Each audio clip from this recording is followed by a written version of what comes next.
एक बुजुर्ग बैंक में गए थे। वहां वह कुछ ढूंढ रहे थे।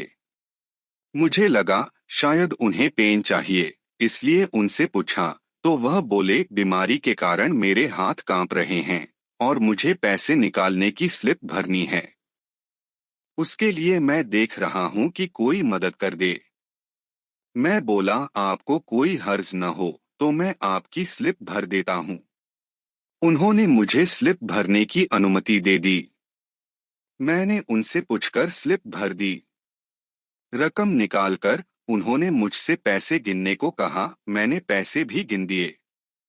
हम दोनों एक साथ ही बैंक से बाहर आए तो बोले सॉरी, तुम्हें थोड़ा कष्ट तो होगा, परंतु मुझे रिक्शा करवा दो। इस भरी दोपहरी में रिक्शा मिलना बड़ा कष्टकारी होता है। मैं बोला मुझे भी उसी तरफ जाना है, मैं आपको कार से घर छोड़ देता हूँ। वह तैयार हो गए। हम उनके घर पहुंचे। घर क्या, बंगला कह सकते हो। घर में उनकी वृद्ध पत्नी थी। वह थोड़ी डर गई कि इनको कुछ हो तो नहीं गया, जिससे उन्हें छोड़ने एक अपरिचित व्यक्ति घर तक आया है। फिर उन्होंने पत्नी के चेहरे पर आए भावों को पढ़कर कहा कि चिंता की कोई बात नहीं, यह मुझे छोड़ने आए हैं। फिर बातचीत में वह बोले, इस भगवान के घर में हम दोनों पति पत्नी ही रहते हैं, हमारे बच्चे तो विदेश में रहते हैं।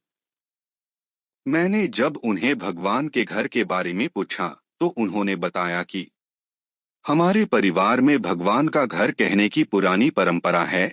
इसके पीछे की भावना है कि यह घर भगवान का है और हम उस घर में रहते हैं, जबकि लोग कहते हैं कि घर हमारा है और भगवान हमारे घर में रहते हैं।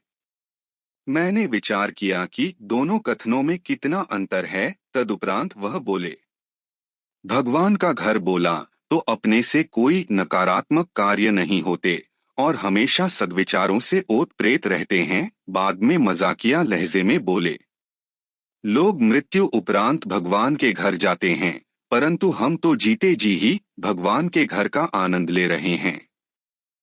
यह वाक्य ही जैसे भगवान ने दिया कोई प्रसाद ही है। भगवान ने ही मुझे उनको घर छोड़ने की प्रेरणा दी। घर भगवान का और हम उनके घर में रहते हैं। यह वाक्य बहुत दिनों तक मेरे दिमाग में घूमता रहा। सही में कितने अलग विचार थे। इस प्रसंग से प्रेरित होकर अगर हम इस पर अमल करेंगे तो हमारे और आने वाली पीढ़ियों के विचार भी वैसे ही होंगे। अच्छे कार्य का प्रारंभ जब से भी करो, वही नई सुबह है।